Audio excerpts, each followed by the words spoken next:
What is up, team? Welcome back to the Red Storm Rapid Reaction Podcast. I'm Pat Kane. I'm joined once again by my good friend Cole Latshaw, and we're here again, almost like clockwork. A month goes by, and Rick Pitino just surprises everyone again, takes the college basketball world by the neck, and grabs a big-time transfer commit. This one, a player who previously, we thought, escaped out of the clutches of Rick Pitino's hands, went down south to Tennessee, but Chris Ledlum, a New Yorker, a transfer from Harvard, decides that maybe a change of heart was necessary and maybe a change in coaching was necessary. And he took the leap back up to New York, decided he wanted to come play for Rick Pitino.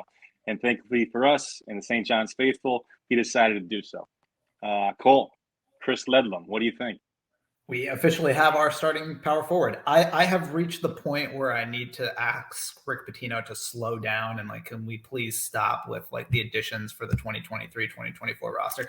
I've officially ran out of pages on my notebook and I'm now writing notes on the cardboard backing. So either Pat needs to increase the budget for the Red Storm Rapid Reaction podcast or Rick Pitino needs to not sign any more recruits, but couldn't be happier. Again, starting power forward. I think, the expectations have changed. I'm sure we can talk about that later, but I have adjusted what I'm hoping for next season now with this roster, maybe finally fully fleshed out, but super pumped. I don't know. We can't speak too soon, Cole. There's still a few months left till the season starts. And with this guy at the helm, who knows what could happen. But I agree. I think Chris is a definite starter, a big-time add, and kind of solidifies our power forward position. And the guy, we had kind of, forgot about a month or two ago when he decided to go down south. And all of a sudden, within a week, he opens it back up. And because he's a graduate transfer, he has the ability to, seemingly transfer up until the beginning of the school year starts, whereas an undergrad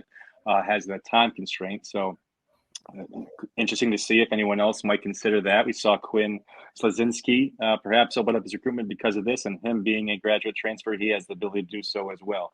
But it seems we got Chris Ledlum. In my opinion, that's an upgrade over Quinn. No slight to him. Would have liked to see him here.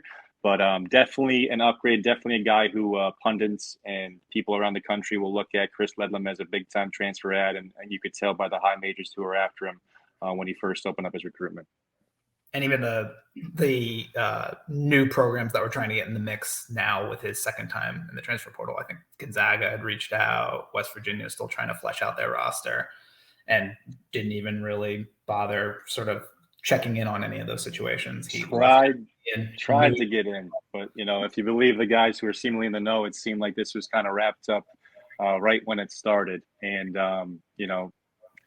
I don't know if I love the rules where guys can transfer this late, but as long as St. John's is getting the benefit of it, I'm not going to be complaining.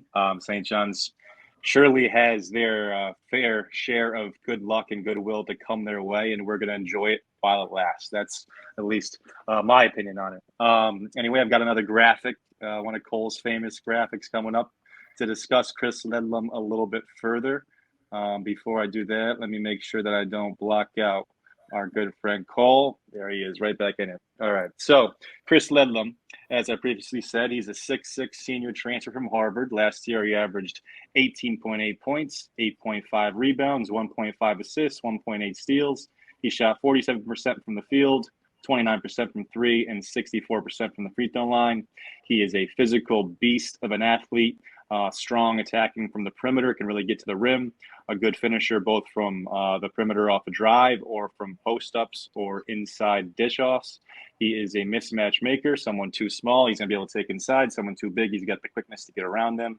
And he makes plays defensively. Last year, he averaged nearly two steals and over one block a game. I can't speak too much on his individual defensive ability when it comes to locking up. But those are plays that lead to turnovers, plays that lead to highlights. And with Rick Pitino's defensive acumen, I'm sure we can utilize him as an athlete to be a quality defender. He was an Ivy League first-team all-conference member. He played for the New York Jayhawks AAU program.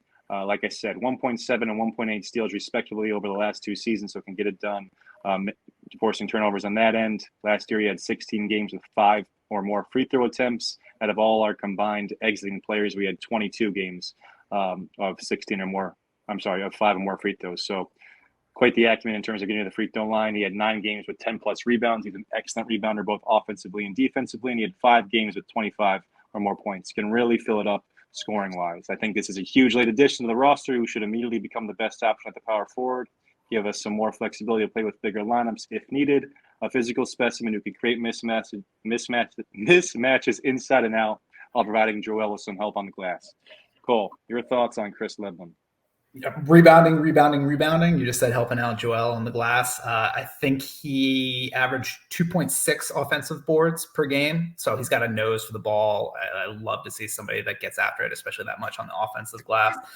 I think he's really solid at shot selection. I think it was 1.08 expected points per shot last year, averaging 48% from the field, despite, as you showed, like only shooting 29% for 3. So that really speaks to how many shots he gets off at the rim. I think he shot like 59% at the rim on like 58% of his total shots. So he does a great job. I love that you put in there one of his skills is a mismatch maker. He has great offensive awareness of knowing who's defending him at any given time. You see him constantly moving depending on if it's a big man who's sort of out more by the perimeter, trying to take that big man off the dribble and drive, or if as soon as there's a switch that happens and he has a smaller guy on him, he's immediately posting up on the block and trying to get the ball to take somebody down low in the paint. Some of his numbers against high majors, like looking at his sort of game by game splits, played his now current teammate RJ Luis at UMass and dropped 25 and 10 on 7 of 13 shooting. Played on a neutral site against Louisiana and had 15 and 8 on 6 of 10 shooting. And then played at Kansas, where he scored 17 with 9 rebounds. A little bit of a rough shooting night. I think he relied too much on the 3 in that game. Shot 2 for 9 from 3, 6 for 18 overall.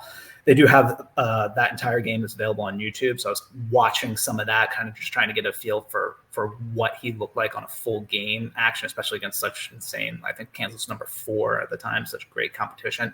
And you really see like just how heavily Harvard relied on him. And, I don't think that will be the case here for us. He'll be able to more pick and choose his battles. But I mean, he's really involved so heavily on a possession by possession basis for them.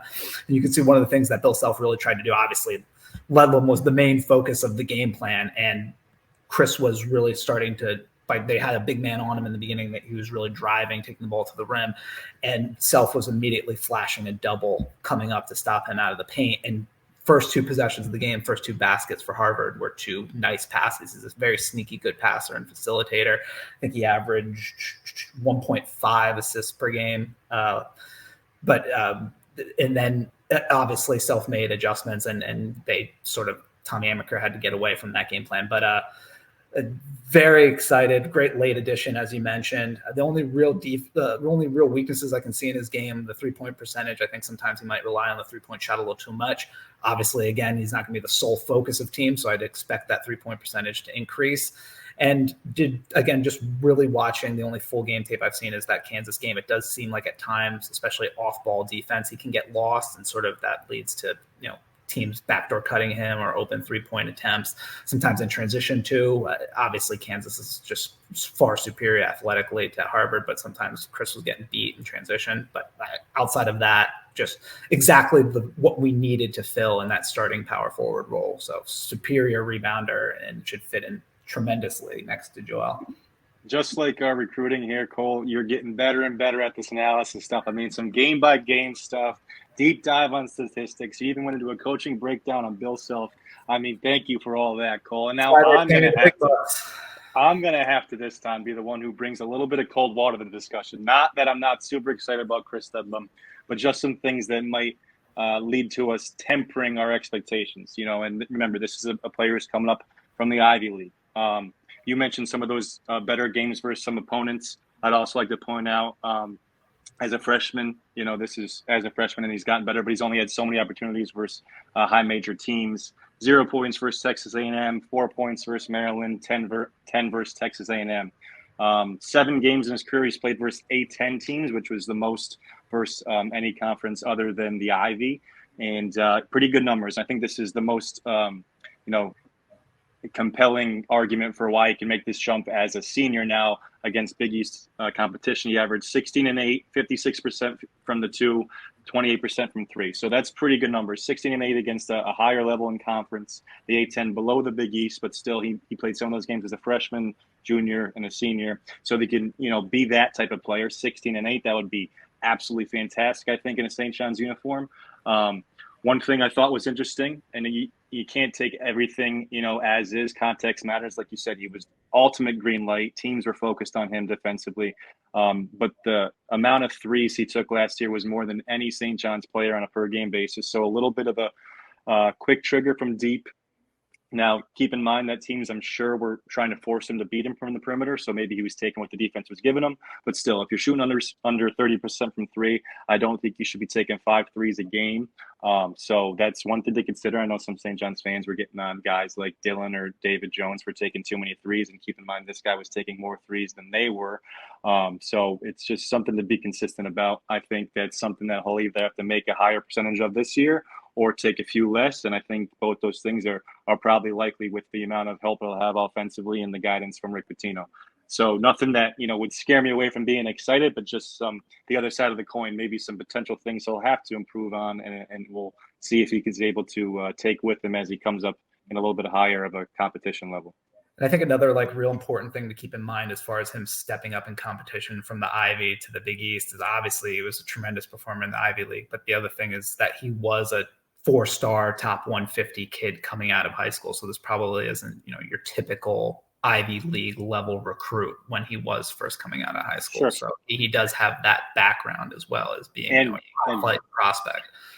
Just like Dingle, the other Ivy League transfer who we're super excited about. Go back, check that podcast if you will, folks.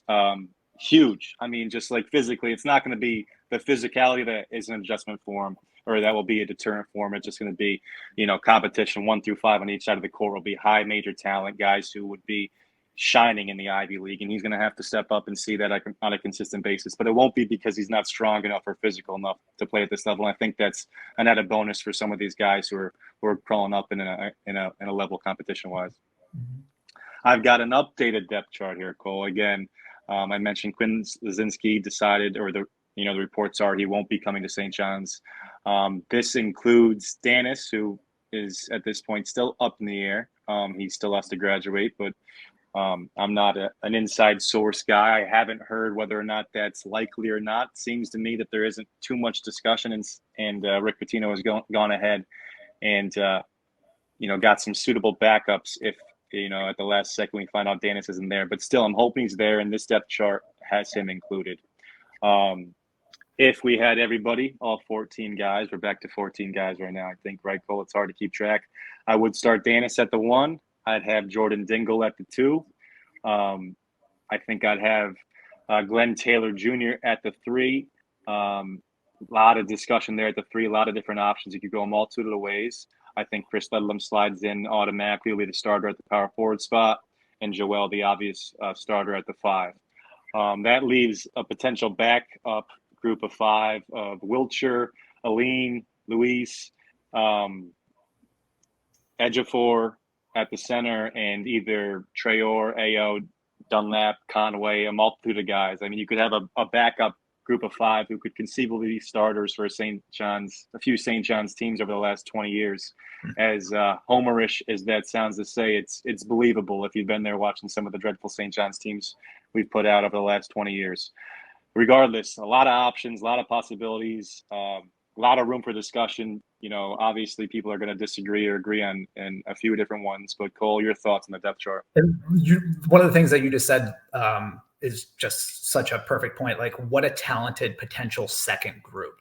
We can do the hockey line shifts type approach of bringing in a whole fresh new 5. I think that was one of the things that Rick said about playing against UConn in the NCAA tournament was, Iona played them so tough. And as you started to wear down that first unit and players started getting into foul trouble, the next 5 that Danny Hurley could bring in were just as talented as that starting group. And that was where he struggled, was, he just didn't have the talent at Iona. Yeah. So having such a deep team is such a breath of fresh air for us as St. John's fans. But yeah, I 100% agree with everything that you laid out here on this depth chart. I know we talked previously with our Wiltshire podcast. You see how we keep doing those callbacks to the old podcast.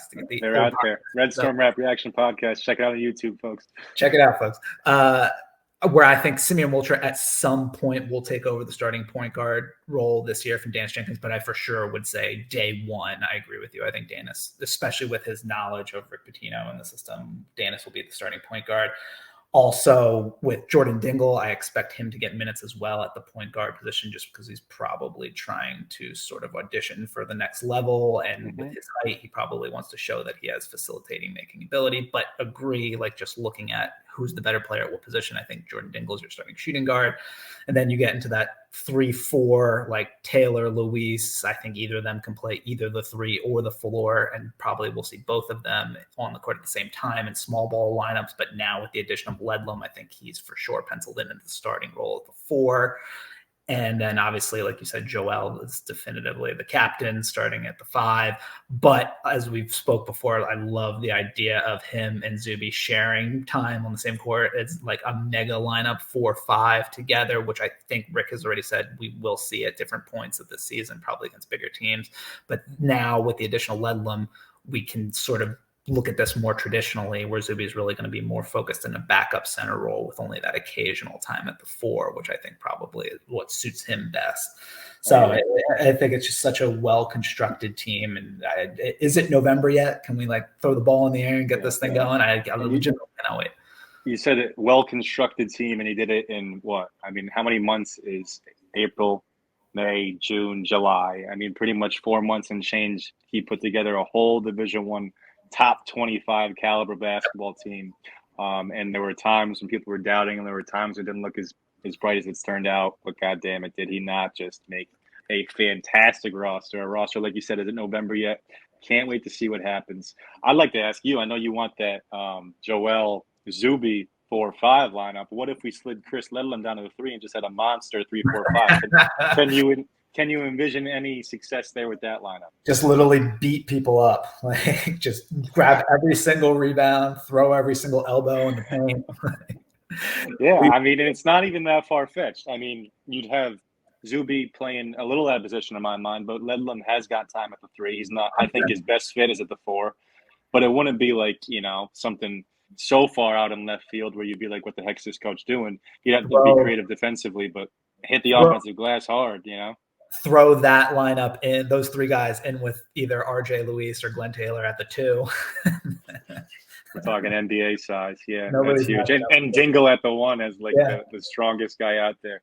It's fun to think about. I think the most interesting, just at this point, I think Dingle the 2, Ledlum at the 4, Joel at the 5 are certainly of high probability. And that Danis Wiltshire one is interesting because Danis is still up in the air. But I think that 3 position, whether you want to call it the third guard or the small forward, between Taylor, Luis, and Aline, however you might see fit, I think it's really interesting. Could go any which direction. I'm not sure how you could be definitive in any direction out of those 3. I like them all. It's like each day I think of someone else who I might like better than the other one previously, and then I come back to the first one. I love Luis's potential long term, and I think like he will end up being the best player when it's all said and done. I don't know if that will be the case first 2 months there. I think Taylor might have the most talent next year, but I think his role will change the most in terms of what he was doing last year at Oregon State to now. He was holding on to the ball for huge chunks of possessions. He had it in his hands to play make, and I don't think that will be the case as much next year. So we'll have to kind of see how that translates. And then Aline, his 3 years at Virginia Tech, he was a double-digit scorer, a big-time contributor to tournament teams. And then we saw what he did last year in a reserve role, but a national championship.